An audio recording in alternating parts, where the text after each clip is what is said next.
Good morning students, welcome to online classes of mathematics. So जैसे कि हम group theory में साइक्लिक ग्रुप कर रहे थे, तो लास्ट लेक्चर्स में हमने कुछ थ्योरम्स देखी थी। साइक्लिक ग्रुप हमने देखा था एक तो कि अगर सभी एलिमेंट किसी एक एलिमेंट की पावर में लिखे जाते हैं तब उसे हम कहेंगे साइक्लिक ग्रुप। एंड इसके बाद हमने थ्योरम्स देखी थी कुछ कि इनफाइनाइट साइक्लिक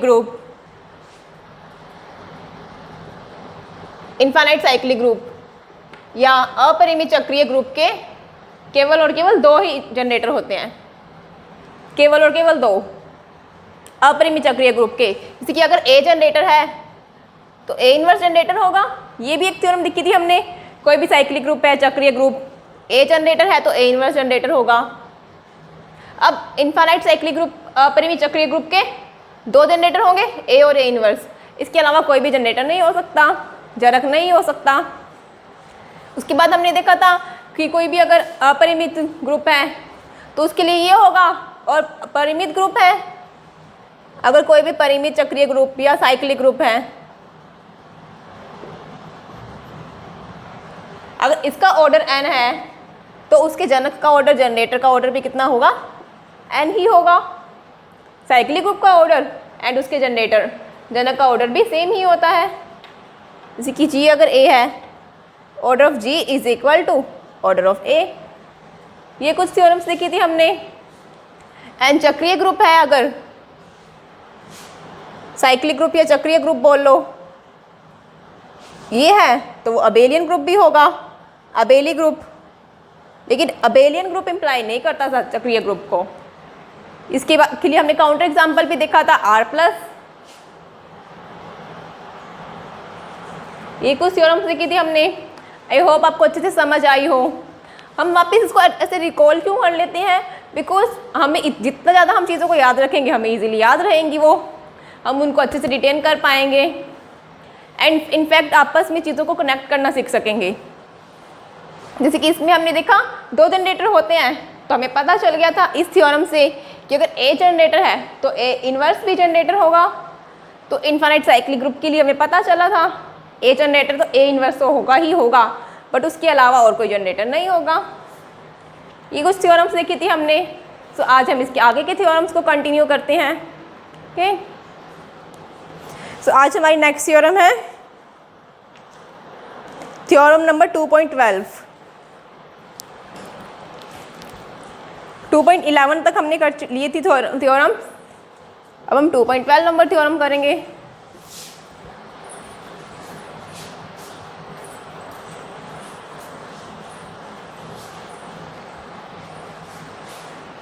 इसमें हमारी 2.12 थ्योरम क्या कहती है कि अगर कोई भी साइक्लिक चक्रीय ग्रुप है तो उसका सब ग्रुप उपग्रुप भी क्या होगा, चक्रीय ही होगा।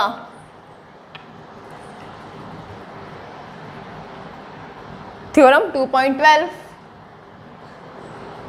एक साइक्लिक ग्रुप या चक्रीय ग्रुप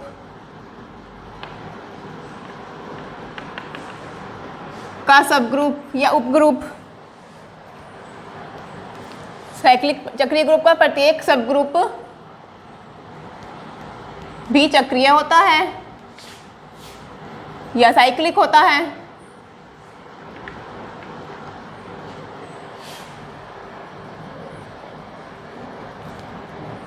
ये हमारी थ्योरम है। इसको हमें प्रूफ करना है कि अगर G साइक्लिक ग्रुप है तो हम उसको कोई भी सब ग्रुप लें वो भी साइक्लिक ग्रुप ही आएगा। ठीक है, मान लेते हैं हम G साइक्लिक ग्रुप पे जो हमें दिया पता होता है सबसे पहले वही हमें पता है G साइक्लिक ग्रुप है। इसका मतलब किसी एक एलिमेंट से जनरेट होगा। हमने मान लिया ये एक साइक्लिक ग्रुप है।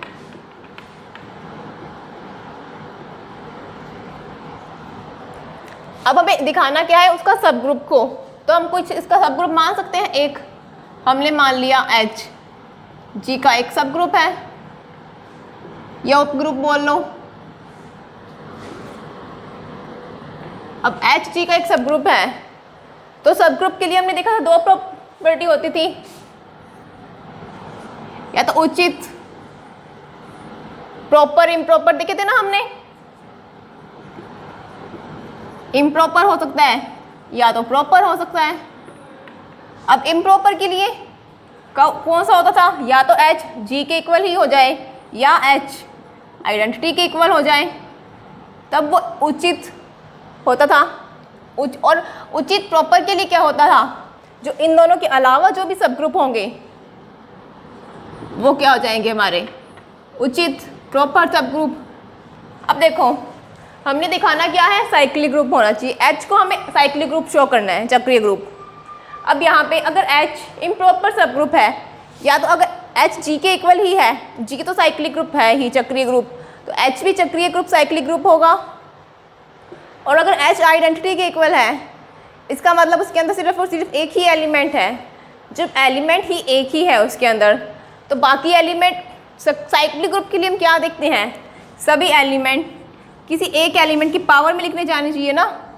यहाँ पे तो एक ही एलिमेंट है E, इसका मतलब E को तो E की पावर 1 मान लो, E की पावर में ही लिखा जा रहा है ना E को, तो इसका मतलब ये दोनों तो साइक्लिक हो ही जाएंगे, H और E, अगर इम्प्रॉपर सब ग्रुप हैं।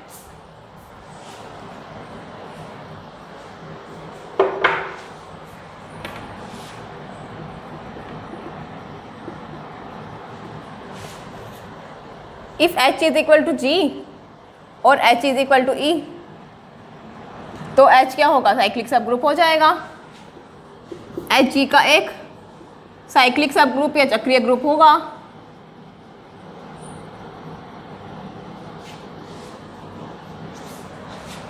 लेकिन अगर H G का उचित सब ग्रुप है या प्रॉपर सब ग्रुप है, मतलब ना ही H G के इक्वल है ना ही आइडेंटिटी के इक्वल है, आइडेंटिटी सब ग्रुप के उचित प्रॉपर सब ग्रुप है,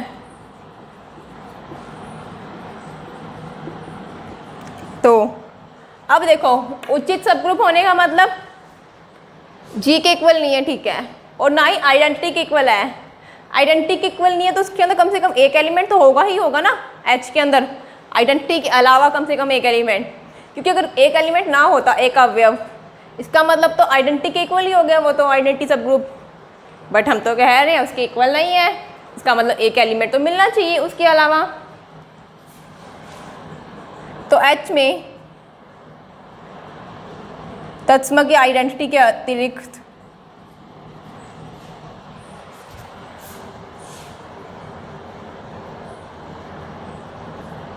कम से कम एक अवयव होगा, एक अवयव एक एलिमेंट।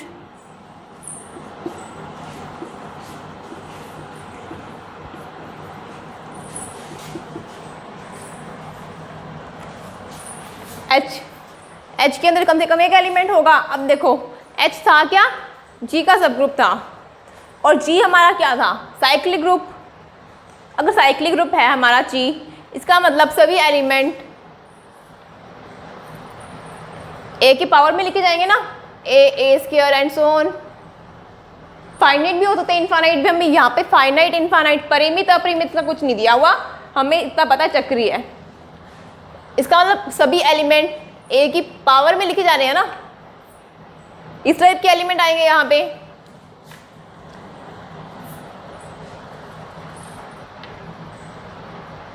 कुछ भी हो सकती है।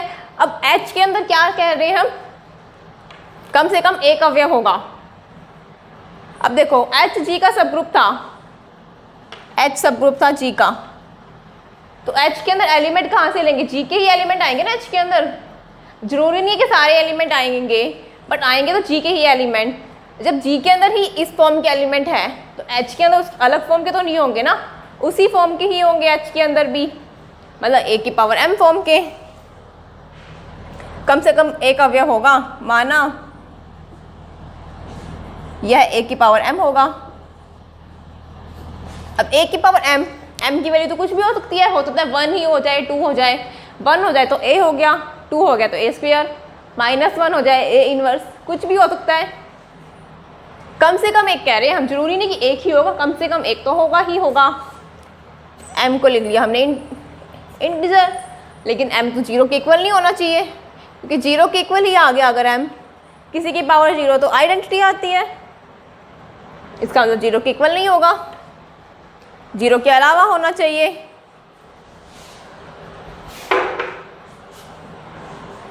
अब देखो आता है, अगर ए की पावर एम एच के अंदर है, हम कह रहे हैं ए की पावर एम हमारा क्या होगा एच के अंदर, यहाँ से कम एक अवयव। अगर कोई एलिमेंट है, एच क्या था सब ग्रुप, सब ग्रुप के लिए अगर एक एलिमेंट एच के अंदर आ रहा है तो उसका इन्वर्स भी आएगा, प्रतिलोम भी। ए की पावर एम एच के अंदर आ रहा है तो ए इन्वर्स एम भी उसके अंदर आएगा, क्योंकि एच सब ग्रुप है या उपसमूह है, एच इज ए सब ग्रुप। अब देखो हमने क्या कहा है, एम नॉन जीरो है। अब देखो एम नॉन जीरो है मतलब जीरो के इक्वल नहीं है, या तो बड़ा होगा जीरो से या छोटा होगा, या तो M strictly less than zero होगा या M strictly greater than zero होगा। ये दो पॉसिबिलिटी होगी। अगर m जीरो से छोटा है तो माइनस एम, माइनस करते साइन चेंज होते हैं ना इनइक्वालिटी में, असमीका में अपोजिट साइन, लेस देन है तो ग्रेटर देन। अब ये तो m strictly greater than zero, इसका मतलब माइनस एम भी जीरो से बड़ा और m भी जीरो से बड़ा। इसका मतलब हमने क्या कहा था, h के अंदर ए की पावर m फॉर्म के एलिमेंट है, m इंटीजर, m इंटीजर कुछ भी हो सकता है, धनात्मक पूर्णांक भी ऋणात्मक पूर्णांक भी, ठीक है।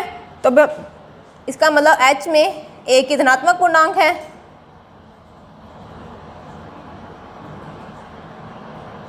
धन पूर्णांक, पॉजिटिव इंटीजर,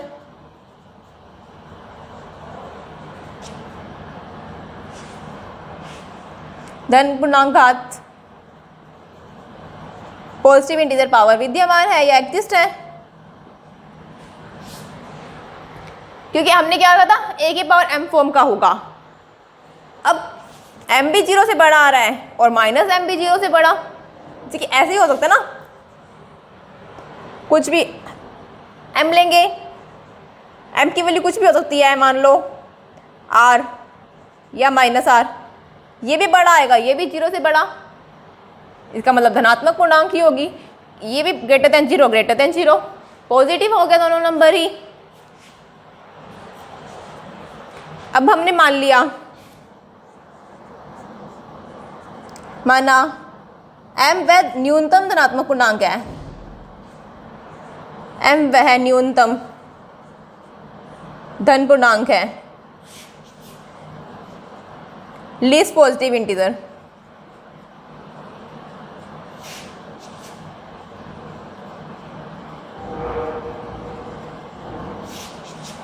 जिसके लिए a की power m belongs to h। हमने मान लिया m न्यूनतम धन पूर्णांक है, पॉजिटिव इंटीजर, जिसके लिए a की power m belongs to h, मतलब h के अंदर होगा। जैसे कि अगर a क्यूब h के अंदर है, हम न्यूनतम माना, न्यूनतम पूर्णांक जो घात है ना पावर a की, वो न्यूनतम है लिस्ट, मतलब अगर हमने कहा अगर 3 न्यूनतम है, 3 से छोटा जो होगा ना 2 a स्क्वायर, वो h के अंदर नहीं आएगा, न्यूनतम ही 3 है, यहाँ पे न्यूनतम ही m है, m से छोटा कोई भी नंबर होगा, अगर m-1 r कुछ भी मान लो m से छोटा होगा जो, उसके लिए वो एलिमेंट h के अंदर नहीं आएगा। इसका मतलब यही हुआ, यहाँ से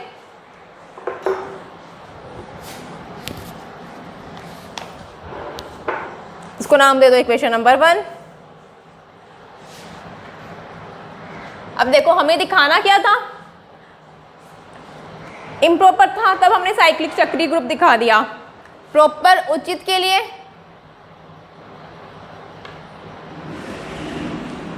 इसके अंदर क्या हुआ, इसके अंदर कम से कम एक एलिमेंट आ रहा है a की पावर m, तो हमने दिखाना है कि h को भी साइक्लिक ग्रुप दिखाना था ना, चक्रीय है, तो अब हमें शो करना है,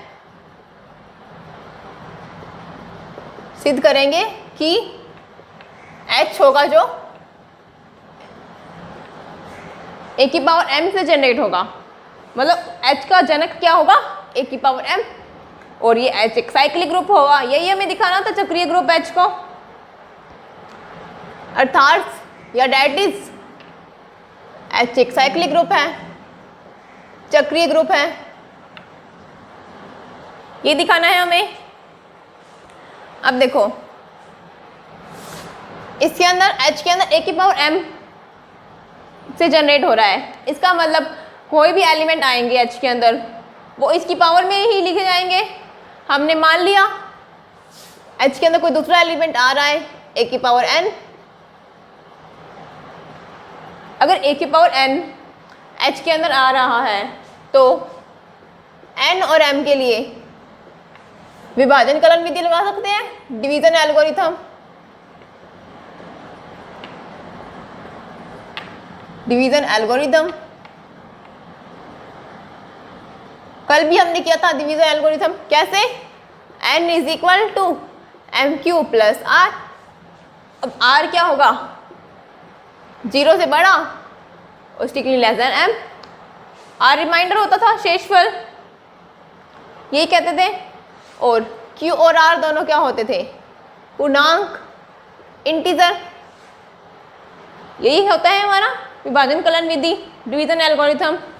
तो इसमें हम लिख सकते हैं n minus M Q is equal to R, ये लिख सकते हैं। अब देखो अगर हमने कहा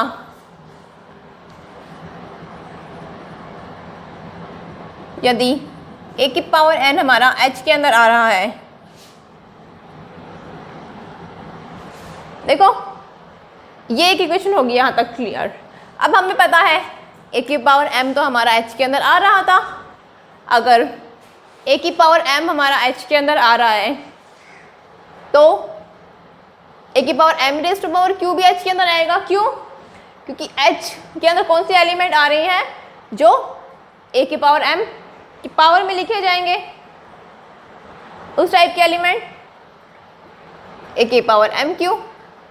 क्योंकि देखो हम वैसे भी देख सकते हो a की पावर m अगर h के अंदर आ रहा है और h सब ग्रुप है तो बाय क्लोजर प्रॉपर्टी, समवर्त प्रॉपर्टी, एक एलिमेंट आ रहा है तो उसकी कितनी भी पावर करें वो भी उसी के अंदर आएगा, क्योंकि h हमारा सब ग्रुप है, उप समूह।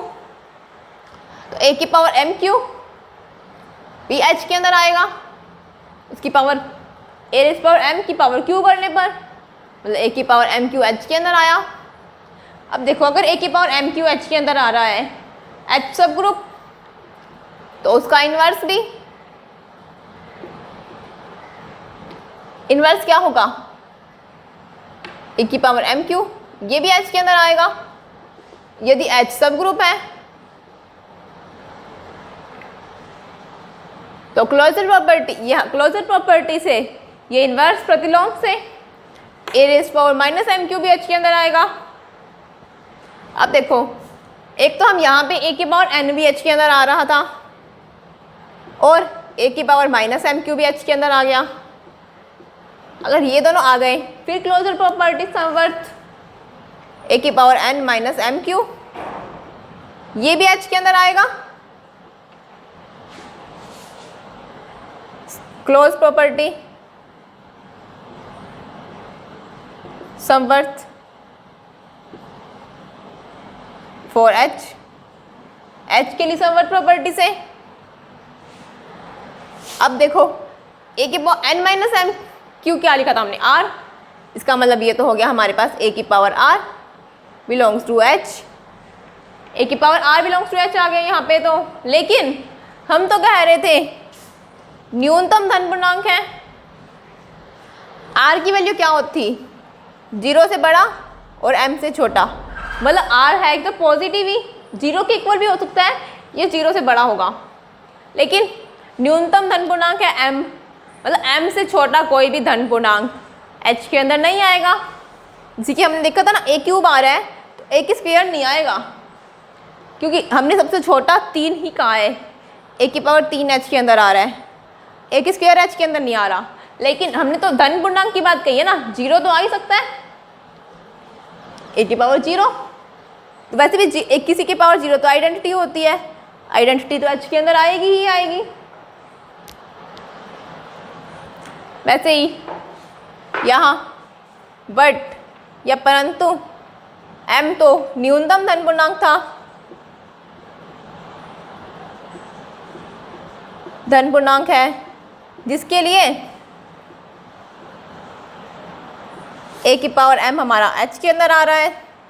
तो क्या केस होगा, धन पूर्णांक पॉजिटिव इंटीजर के लिए तो a की पावर r h के अंदर नहीं आएगा, इसका मतलब उसको 0 के इक्वल ही होना पड़ेगा।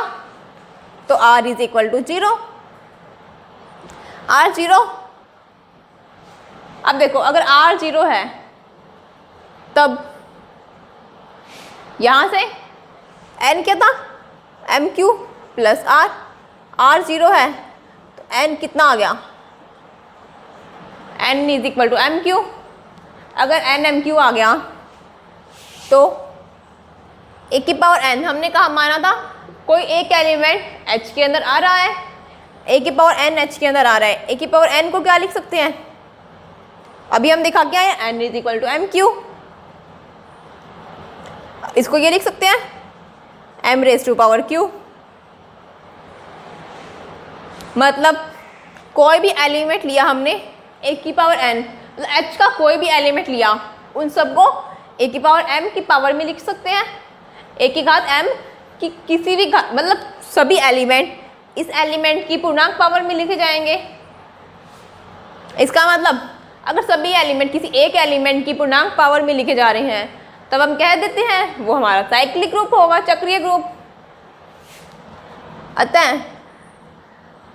h क्या होगा, a की पावर m, a की पावर m की पूर्णांक घात में सभी एलिमेंट, a की पावर n कोई भी आर्बिट्रेरी एलिमेंट था ना, स्वेच्छ रूप से लिया था हमने, कोई भी किसी ने हमने a की पावर m लिया, आप चाहो तो a की पावर n1 ले लो, a की पावर n2 ले लो, कुछ भी ले सकते हो।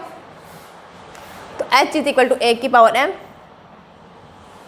क्या हो गया, ये साइक्लिक ग्रुप हो गया। That implies h cyclic group या चक्रीय ग्रुप। यही तो हमें दिखाना था कि h हमारा क्या होगा, साइक्लिक ग्रुप, चक्रीय ग्रुप होगा।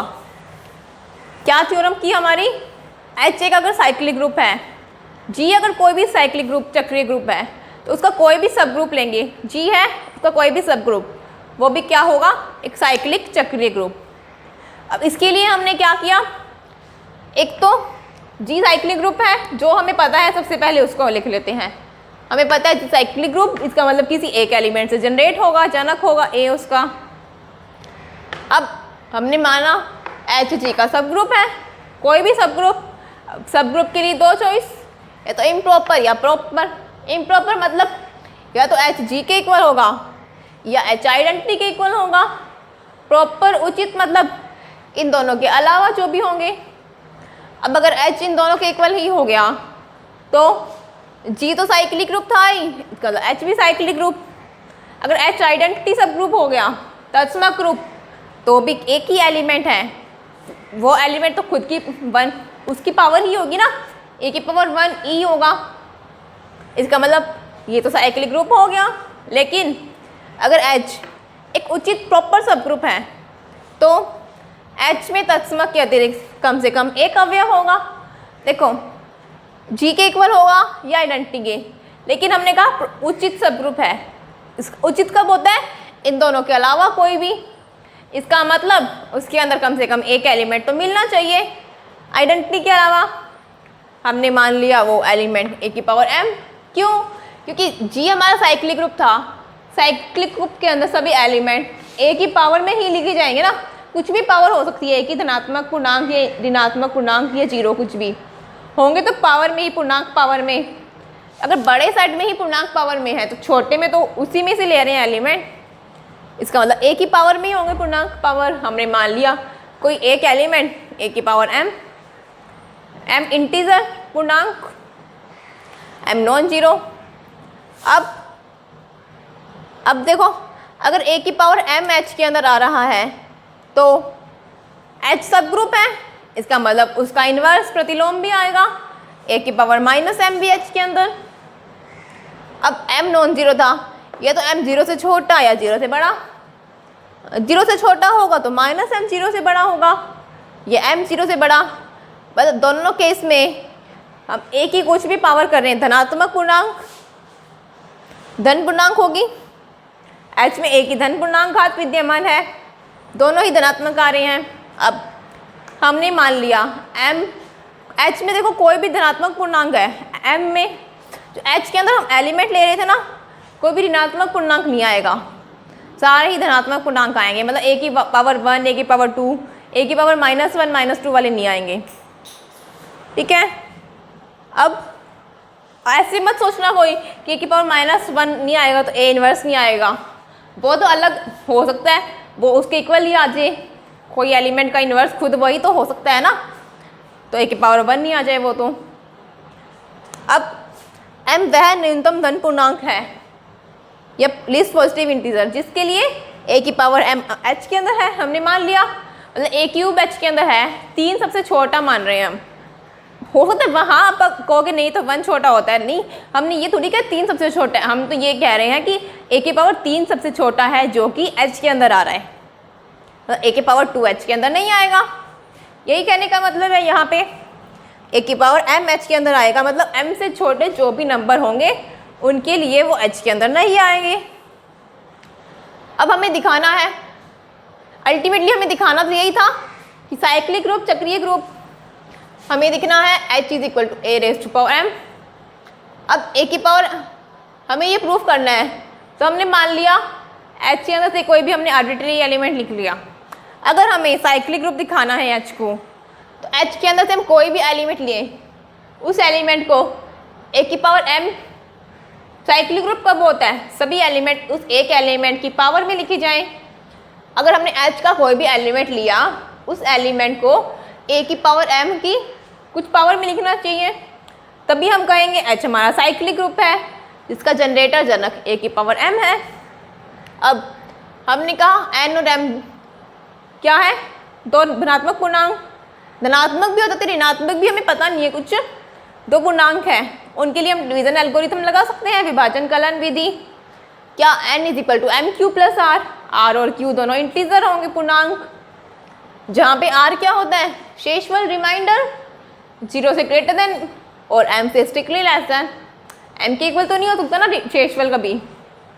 अब n - mq = r, a की पावर m h के अंदर आ रहा है, तो a की पावर m⁻³ भी आएगा, क्लोजर प्रॉपर्टी।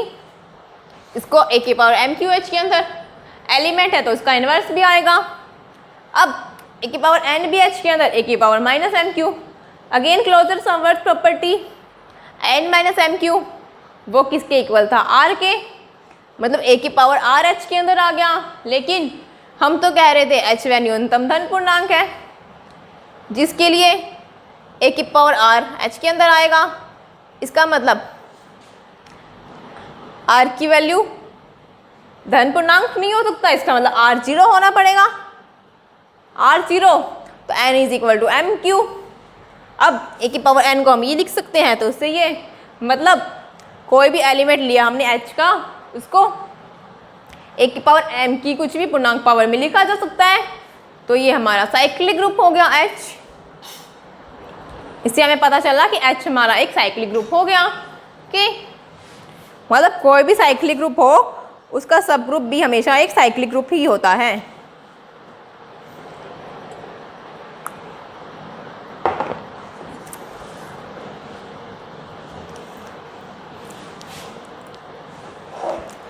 इसके अब हम कोरोलरी देख लेते हैं आगे इसकी।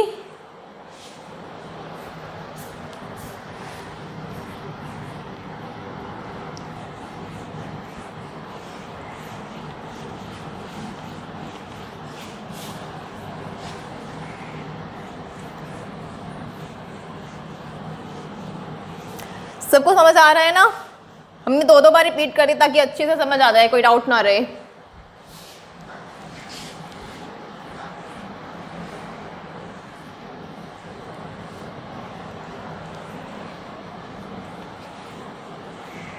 तो अब हमारी थ्योरम पता चल गई हमें कि अगर कोई चीज़ साइक्लिक ग्रुप है तो उसका कोई भी सब ग्रुप लें वो भी साइक्लिक चक्रीय ग्रुप ही होगा। जी यहाँ पे फाइनाइट भी हो सकता है, इनफाइनाइट भी, परिमित भी और अपरिमित भी। अब हमारी नेक्स्ट कोरोलरी है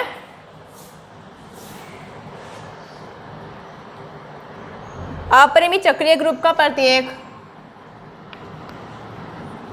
अपरिमित चक्रीय ग्रुप, इनफाइनाइट साइक्लिक ग्रुप का प्रत्येक उचित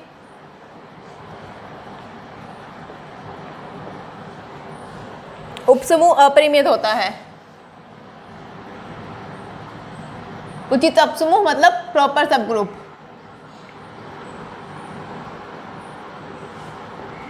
प्रॉपर सब ग्रुप अपरिमित इनफाइनाइट होता है।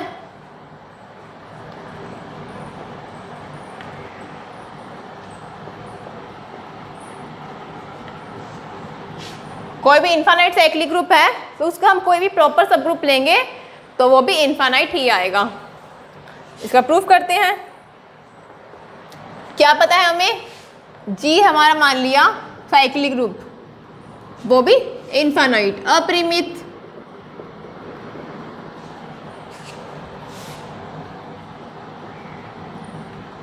अपरिमित सक्रिय ग्रुप। अब हमें क्या दिखाना है, उसके सब ग्रुप के लिए देखना है। तो हमने मान लिया एच जी का एक सब ग्रुप है,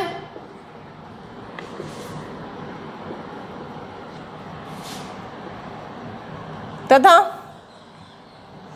और कौन सा सब ग्रुप है, उचित या प्रॉपर सब ग्रुप है। अगर प्रॉपर सब ग्रुप है तो क्या होगा, H किसी एक एलिमेंट की पावर में लिखा जाएगा। देखो G साइक्लिक ग्रुप है तो उसका सब ग्रुप भी साइक्लिक ग्रुप ही होगा। H सब ग्रुप है, उचित हो या अनुचित कुछ भी हो, होगा तो इम्प्रॉपर वो साइक्लिक ग्रुप ही ना, चक्रीय ग्रुप ही। तो बाय थ्योरम से पहले वाली थ्योरम नंबर 2.12, इससे जस्ट पहले वाली थ्योरम अभी जो अब करके आए हैं, क्या होगा, H भी एक साइक्लिक ग्रुप, H भी एक साइक्लिक ग्रुप होगा। तो H को हम किसी एक एलिमेंट की पावर में, मान लिया हमने 1 की पावर m, जहां m क्या है, वह न्यूनतम धन पूर्णांक। जस्ट अभी करके आए हैं वही वाली थ्योरम, जिसके लिए 1 की पावर m H के अंदर होगा। ये देख के आए हैं हम। अब देखो, अभी तक तो हमने वही लिखा है जो हमें थ्योरम में दिया हुआ था, उससे इम्प्लाई करवाया है। साइक्लिक ग्रुप है तो उसका सब ग्रुप भी साइक्लिक, इसका मतलब किसी एक एलिमेंट की पावर में लिखा जाएगा, 1 की पावर m, और m धन पूर्णांक होगा न्यूनतम, इसके लिए 1 की पावर m H के अंदर। अब हमें दिखाना क्या है, H को इनफाइनाइट शो करना है, हमें 2 शो सिद्ध करना है।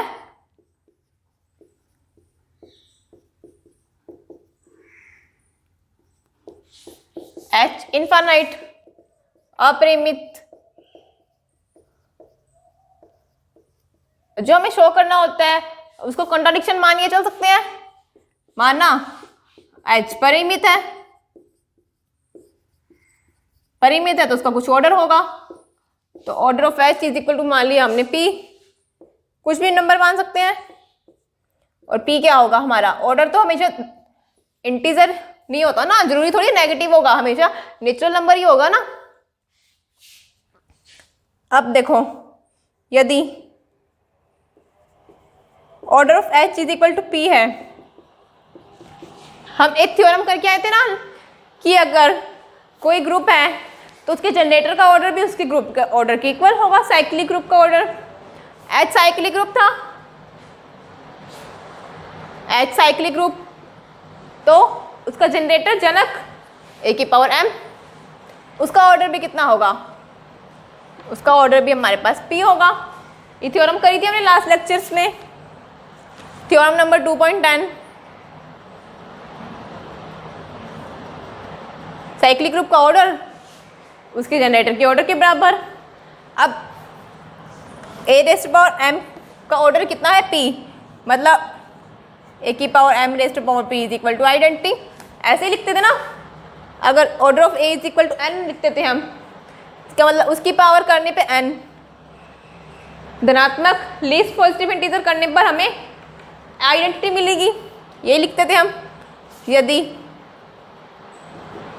अब यहाँ पे a की पावर m है, a की जगह a की पावर m है, सिंबल में तो कोई फर्क नहीं पड़ेगा, ये तो जस्ट अगर ये होता तो हमने कहा था ये होगा। अब a की पावर m का ऑर्डर p है तो a की power m raise to power p आइडेंटिटी, मतलब a की पावर m p कितना हो गया आइडेंटिटी। तो हम क्या कहेंगे, ऑर्डर ऑफ a परिमित है।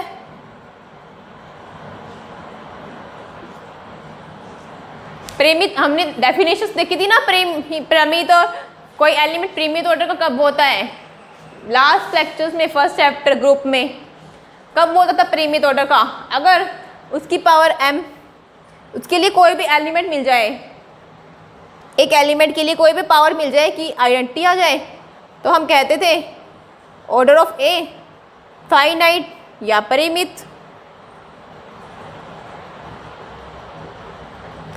वही कंसेप्ट हम यहाँ यूज़ कर रहे हैं, ऑर्डर ऑफ a परिमित। लेकिन a तो क्या था हमारा, g का जनरेटर, एंड a g का जनक है या जनरेटर है। अगर a g का जनरेटर है तो अब फिर वही थ्योरम वापस 2.10, साइक्लिक ग्रुप का ऑर्डर और उसके जनरेटर जनक का ऑर्डर इक्वल, मतलब ऑर्डर ऑफ g, अगर ऑर्डर ऑफ a परिमित है तो ऑर्डर ऑफ g भी क्या होगा, परिमित। बट हमें तो दिया हुआ है कि क्या है, अपरिमित, g इनफाइनाइट है, ये तो कॉन्ट्राडिक्शन आ गई फिर हमारे पास। इसका मतलब जो हमने माना था वो गलत माना था। क्या माना था हमने कि h परिमित है, तो इसका मतलब h परिमित नहीं होगा, अतः h अपरिमित होगा। इनफाइनाइट साइक्लिक ग्रुप,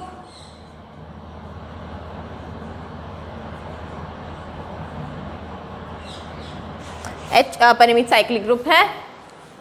देखो इस थ्योरम का यूज़ किया हमने कि अगर कोई भी हमारे पास इनफाइनाइट साइक्लिक ग्रुप है, उसका कोई भी हम उचित सब ग्रुप लेंगे, प्रॉपर सब ग्रुप, वो भी क्या आएगा, इनफाइनाइट ही आएगा। प्रॉपर सब ग्रुप मतलब या तो वो आइडेंटिटी के इक्वल ना हो, या वो H खुद सब ग्रुप था उस ग्रुप के इक्वल ना हो। इसका मतलब वो प्रॉपर इनफाइनाइट साइक्लिक ग्रुप का कोई भी सब ग्रुप हमारे पास इनफाइनाइट ही होता है। इसका यूज़ हमने इससे पहले वाली थ्योरम से किया कि अगर G साइक्लिक ग्रुप है तो उसका सब ग्रुप B साइक्लिक ग्रुप चक्रीय ग्रुप ही होगा। ओके, आई होप समझ आ रहा हो आपको, इसको अच्छे से एक बार रिवाइज कर लेना। सो मिलते हैं नेक्स्ट क्लास में, थैंक यू।